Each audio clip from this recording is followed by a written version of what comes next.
स्वाभाविक रूप से जो हमारी उम्मीद थी कि नरेंद्र भाई मोदी जी का मैजिक आज से नहीं, पिछले 10 वर्षों से इस देश में चल रहा है, देश में नहीं दुनिया तक वो चल रहा है और इसका असर निश्चित रूप से होगा। जिन 4 राज्यों में चुनाव अभी होकर के आज इनके परिणाम निकले, उसमें परिणाम में आपको देखने को मिला होगा बहुत शानदार जीत भारतीय जनता पार्टी की हुई है और इसके लिए मैं देश के यशस्वी प्रधानमंत्री नरेंद्र मोदी जी को बहुत बहुत बधाई देता हूं।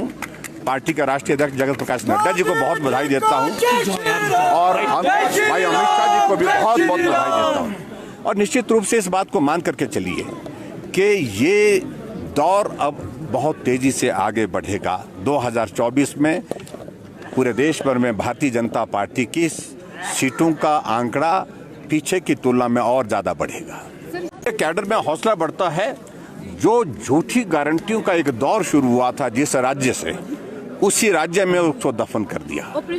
और खास तौर से मैं इस बात को मैं कहना चाहूंगा, छत्तीसगढ़ की मैं बात करूं, जो हिमाचल प्रदेश के प्रभारी बनाए होते वहां के मुख्यमंत्री बघेल साहब, और जो घोटाले वहां पर हुए, यानी कि कोयला घोटाला वहां पर हुआ, शराब घोटाला वहां पर हुआ, उसके बाद गोबर घोटाला वहां पर हुआ जो गारंटी का हिस्सा था उनका, और उसके बाद महादेव ऐप का, और महादेव ऐप के घोटाले के तार जो है वो इस प्रकार से निकल रहे हैं। जो हिमाचल प्रदेश में कांग्रेस पार्टी के इलेक्शन की जो फंडिंग हुई है, जो पैसा दिया गया है, वो सारा उसमें जुड़ा हुआ है। उसमें मैं ज़्यादा नहीं कहूँगा क्योंकि इन्वेस्टिगेशन की प्रोसेस उसमें चली हुई है, लेकिन एक बात मैं जरूर कहना चाहता हूं कि भ्रष्टाचार की सारी सीमाएं उल्लंघ दी थी।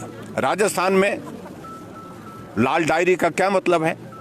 19 पेपर वहां पर लीक हुए और लाल डायरी आप गूगल में भी टाइप करेंगे और 508 अगर आप गूगल पे टाइप करेंगे, छत्तीसगढ़ और वहां राजस्थान में जो कांग्रेस की गवर्नमेंट है उनके भ्रष्टाचार के सारे नमूने आपको उसमें मिलेंगे। इसलिए उन सरकारों को उखाड़ फेंकना बहुत आवश्यक था। और सबसे बड़ी प्रसन्नता की बात हमको इस बात की भी है, मध्य प्रदेश जहां 18 वर्षों से भाजपा की सरकार चल रही थी, वहां फिर भाजपा की सरकार सत्ता में। करके मैं एक ही बात कह रहा हूं कि अच्छा होगा, बहुत अच्छा होगा। 2024 में हम 4 सीटें तो जीतेंगे ही, लेकिन इतना जरूर मैं कहना चाहता हूं कि कांग्रेस पार्टी के हौसले जो बहुत बुलंद हुए थे कुछ दिनों में, कुछ वक्त से, कुछ प्रदेशों के एक आधे प्रदेश के चुनाव के पश्चात, वो हौसले अब पस्त हो गए। अब सीधा उनको मालूम पड़ गया, महसूस हो गया, ये गारंटियों का झूठा जो प्रचार उनने करके रखा था उसका जो उसकी हवा निकल गई है।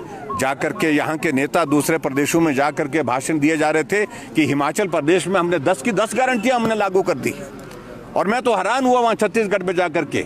वहाँ के जो मुख्यमंत्री जो वहाँ जिनकी सरकार चले गई आज, वो भाषण में बोल रहे थे अपने कि हिमाचल प्रदेश में मैंने गारंटियां शुरू की और 1 साल अभी हुआ नहीं सरकार को और हमने गारंटी पूरी की। एक भी गारंटी पूरी नहीं हुई और अब तो यहाँ की सरकार की भी कोई गारंटी नहीं है। कुछ देना नहीं चाह रहा हूँ, मैं तो लोकतंत्र का सम्मान करता हूँ और उनको भी लोकतंत्र का सम्मान करते हुए जनादेश का अभिनंदन करना चाहिए। बात तो ऐसा है कि कुछ एक मंत्रियों ने तो आशा ही छोड़ दी है और उनको अब कुछ आज कुछ और छोड़ जाएंगे उम्मीद, क्योंकि अब तो उनको ऐसा लग रहा है कि अब इस सरकार में तो उम्मीद है नहीं, अब सरकार का भरोसा ही नहीं है।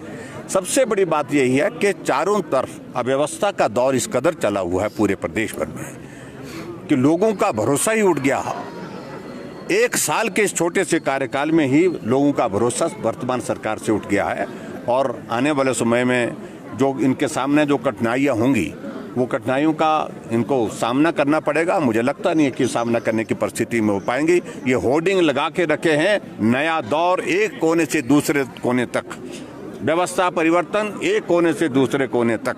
हम 5 साल सत्ता में रहे, जब 5वें साल अंतिम साल पे थी तब भी हमारी बहुत सारी योजनाएं होने के बावजूद भी इतने होर्डिंग नहीं लगे थे जितने नए दौर के लगे हुए हैं आजकल। ये नया दौर बहुत जल्दी पुराना होता दिख रहा है मुझे। जो है इस महागठबंधन में से निकलते दिखेंगे आपको, उसका भरोसा पहले ही नहीं था। आपस में एक मत कहीं किसी राज्य में थे ही नहीं और इसके पश्चात मुझे लगता है कि अब तो और भी ज़्यादा संभावना है गठबंधन की वहाँ